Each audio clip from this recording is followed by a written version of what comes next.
एक सवाल ये है कि बच्चे के डायपर नापाक हो तो फिर उसको गोद में लेने वाली नापाक हो जाएगी या नहीं? चैनल एड फ्री है, आपको वीडियो देखते वक़्त किसी भी तरीके के एड का सामना नहीं करना पड़ता। तो अगर बच्चे के डायपर से नापाकी नहीं निकल रही, गिर नहीं रही और बच्चे के कपड़े भी ज़ाहिरी तौर से गीले नहीं हैं, उसको गोद में उठाने से उठाने वाली नापाक नहीं होगी। अगर बिलफर्ज़ ऐसा है कि उसपे नापाकी औरत के कपड़ों पे लग गई गोद में उठाते वक़्त या गोद में बिठाते वक़्त, तो भी औरत को गुस्ल करना ज़रूरी नहीं है। उतना हिस्सा कि जिसमें नापाकी लगी हो उसको अच्छे से धोया जा सकता है। उसको साफ कर ले कपड़े को काफ़ी है। अगर हाथ पे लग गई उठाते वक़्त तो इतना हाथ धो ले काफ़ी है।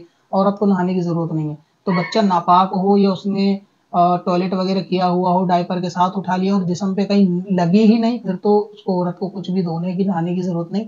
लेकिन अगर नापाकी लग गई या कपड़ा तर था, वो तर हाथ पे लग गया, उसकी नमी लग गई तो सिर्फ़ हाथ धो लेना काफ़ी है, औरत को नहाने की भी ज़रूरत नहीं, कपड़े बदलने की भी ज़रूरत नहीं, उतना हिस्सा जिस पे नापाकी लगी हो सिर्फ़ धोया जा सकता है। अब अपनी ज़रूरत के लिए आसान वजीफ़ा तलाश करना हुआ और भी आसान। विजिट करें wazifa.smswarsi.com पर और अपनी दीनों दुनिया की भलाई के लिए पाएं ढेरों आसान वजीफे।